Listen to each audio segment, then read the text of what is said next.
So, welcome to part 7 of The Mind of a Dummy. And today today we will discuss a topic, and the topic will be love. And I will try to just talk about this topic for roughly half an hour. I probably won't achieve it, or I won't be able to talk about it half an hour, but I will try. So, let's hop right into it and let's go. So, love. So, as we all know, love is a natural human desire. I don't know where it comes from and why it exists, but it's here. And I have the desire too. And there were experiments done where babies were put into a room without any human contact or any love, and they died. They didn't die of being malnourished or something else. They just died because they didn't had any contact to another person. And that really hit me, because it really means that we as people, we need that contact, and without that contact, we can't survive. And that's just the intro now. So I will hop into like love later. Now we're just gonna talk about why I came up with this topic exactly.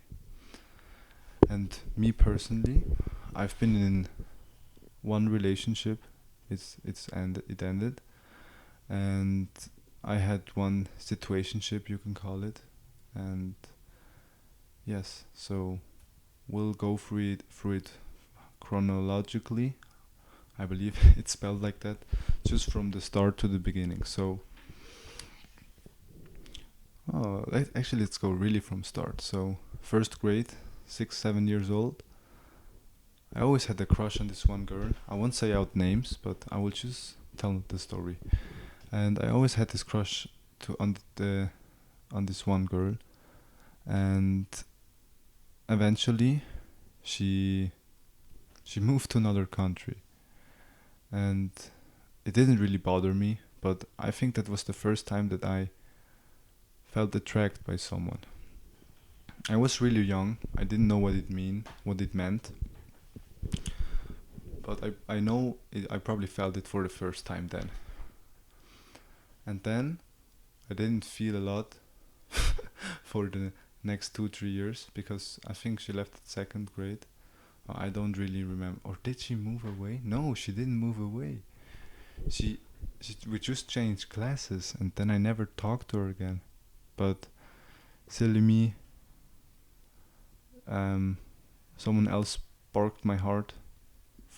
Fifth grade or sixth grade eventually. I won't say the name again. And same there. I think the problem there was I was just really unconfident. I was fat. I was alone a lot of the times. I got called fat, and it really made me insecure. I didn't got like bullied to a level where I got like punched or something, but it was just the words that got repeated so many times that they really stick with me and became a part of my identity. So here, same story. Okay, not same, but she didn't move away, but we never really got into talking because nobody made the first move, and I was too afraid to do the first move. And eventually she ended up with someone else, and that's how it ended. And then, what was the next girl? I'm talking about like its hobbies. Or there wasn't actually a next girl. It was just a girl from first grade again. The school system in Switzerland is like, you go to a school. Oh, what the fuck? That's why it's called the mind of a dummy, because I'm not always the smartest guy. So after you do the 6 years of primary school, you go like to middle school, and that's 3 years. And there, I went to the same class again with my first crush. Oh, crush! I hate this word. With my first sparkly markly, and there we actually got talking. My confidence was still really low. We didn't talk romantically. We just talked like friends. But there, the same thing. I always felt like the third wheel of the group, and I probably just was in the group because of her, and not because I really um, felt that I belonged there. So yeah, but now she moved away. Now she moves away, and this time it kind of hit me. I didn't cry. I didn't do anything, but I just felt it. But eventually that feeling faded, and then 2 years later, um, there was a new girl, and that was the first time that I really went deeper into it. I started going to the gym in that time, a little bit before. I lost weight, so I kind of regained my confidence a little. Um, I didn't felt comfortable in my skin fully. I didn't do now, but I felt confident enough to ask her out and text her, and that's what I eventually did. Um, I really liked her, or you could say loved her, but I don't know. I don't understand what happened. I was too young. Um, I really saw something in her that she probably didn't even saw in her. And yeah, we went on a few dates. We went to the Christmas market. We went walking in the forest. What else did we do? We made a heart, um, heart-shaped pizza. Yeah, I don't really remember much. But I also, I'm not really attached to those, um, to those experiences anymore. I just kind of let her go by now.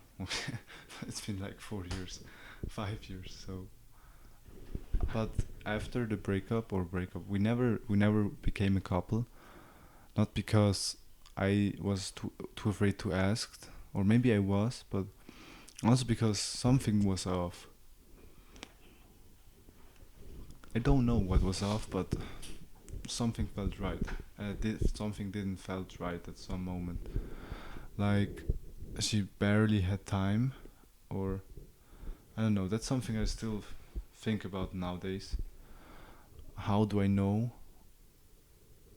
how much time I should put into a person? Like, yeah, I don't know, and I don't know what enough time is, because now I don't know. I barely text anyone, and if I do text someone, I usually get attached, or I just need like 2 3 days to answer them. I don't know what happened, but it happened. So yeah, that breakup really hit me. I couldn't sleep for like a week. I slept I slept with my mom, and it got better, but my smile was gone for some time, and I really made progress in the gym that month or even a year. Like I don't know if you know Tom Platz, but it's just like the year was magical. I just opened the door to the gym and everything would work. Yeah, that's how it was eventually. I went with a friend who went through a similar situation in that time, and we really just we really pushed each other to death, because we were like doing sets. Then we showed each other pictures of our exes, and then we got motivated even more. Yeah, it was a great time if I think back to it now, because I do really had, I don't know if I can call it fun, but it was funny.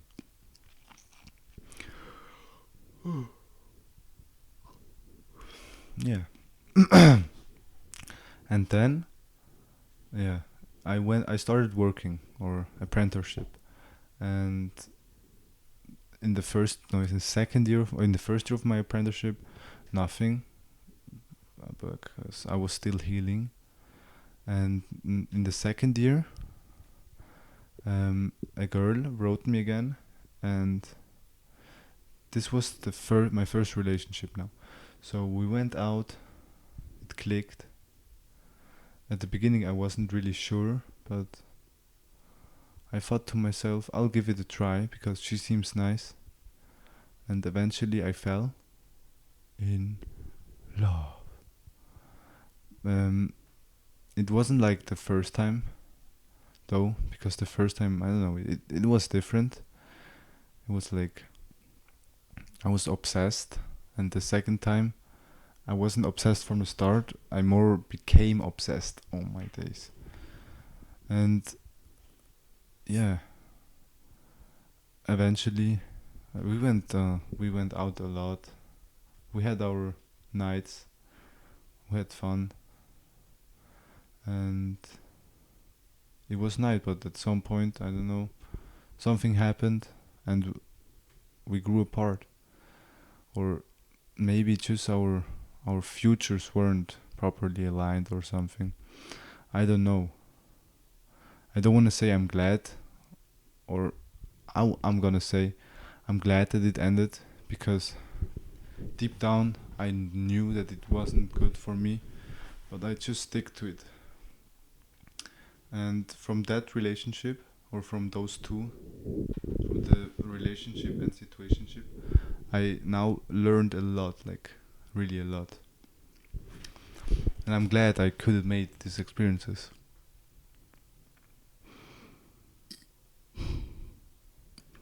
So I'm gonna go over what I've learned. So from the first relationship, I learned a lot, but I didn't put the knowledge into action. But if I would think about it now, I probably learned that mixed signals are a no for you. Um, don't force something if the other person is unsure. It's just that I learned. Like, if you want something from her, or I just make a quick example. Let's say you like someone, you find them attractive, and you ask them out, and they say like, I can't on that day because of that, because of this. If she does it one time, that's completely fine. She probably has a busy schedule too. And but the problem is, if you ask her multiple times and she says no all the time, at some point you should start wondering if she really has no time, or if she's unsure about going out with you. Because usually it's like she texts you like everything's fine, and she texts you like she wants you, but then when it goes to that meeting each other, she says no. And if that's the case, just say no for yourself. Don't wait for the confirmation from her. Give that confirmation to yourself. And I know it's a hard thing to do. I couldn't do it, but I know I can do it now, and that's the most important thing. And yeah, for an example, one time I asked her, "What are we?" And she said, "I don't know." And in that moment, I should have known it's over. Not because she said it's over, but because she can't decide what she wants. So when a person is indecisive, just take it as a no for yourself to protect your peace. This isn't being selfish, because it's just protecting yourself from further damage. And from the second relationship, I learned even more, because it wasn't like a messy bad ending.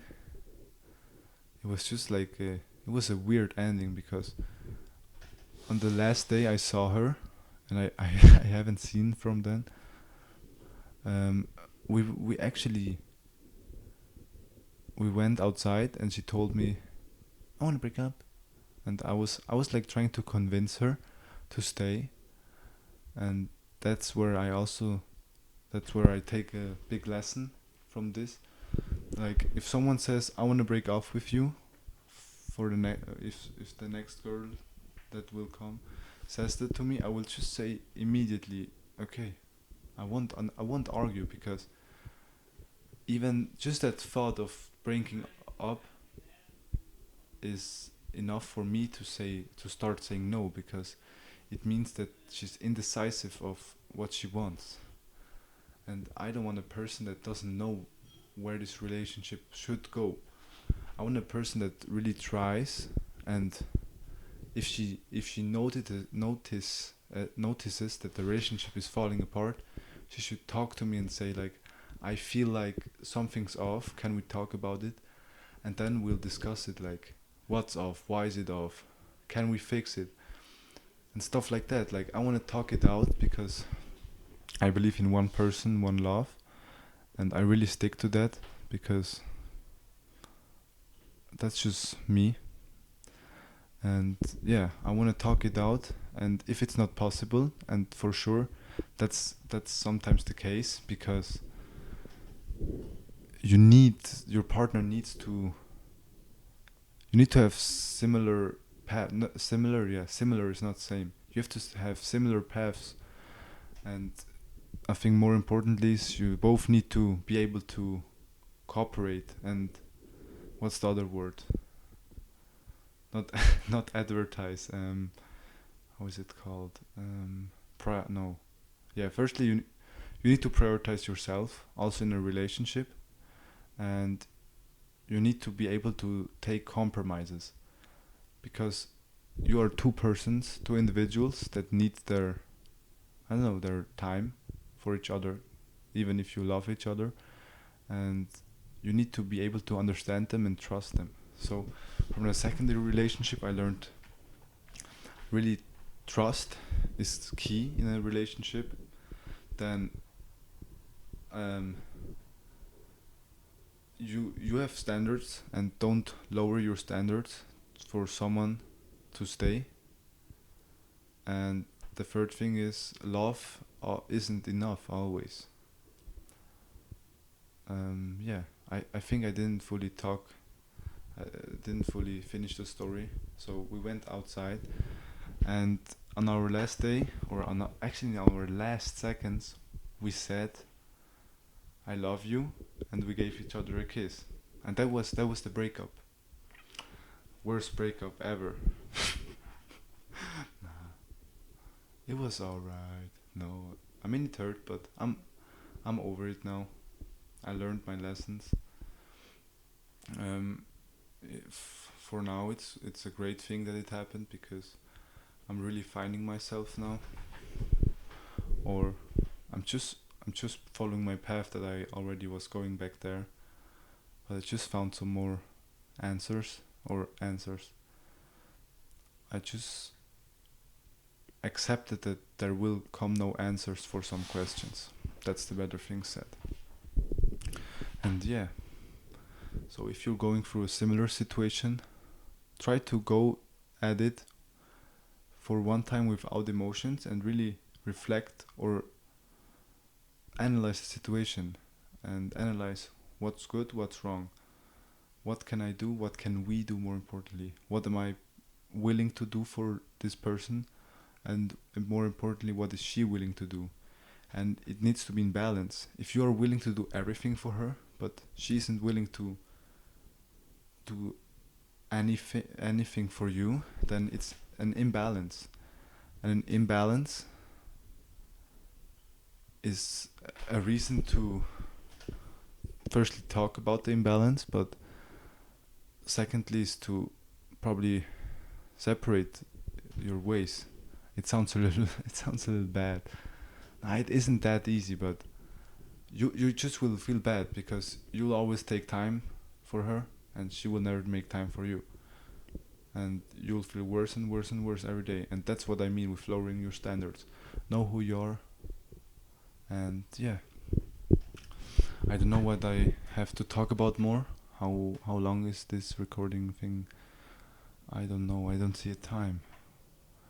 Probably like 15 minutes, but I hope you enjoyed it and you learned something. Like I said, I really try to put in values in the videos. I'm working on it, and have a nice week. Have a nice life if we never see us again. Um, I post this podcast every Sunday, and if you like it, don't be shy and show it to your friends, family members, and that's it.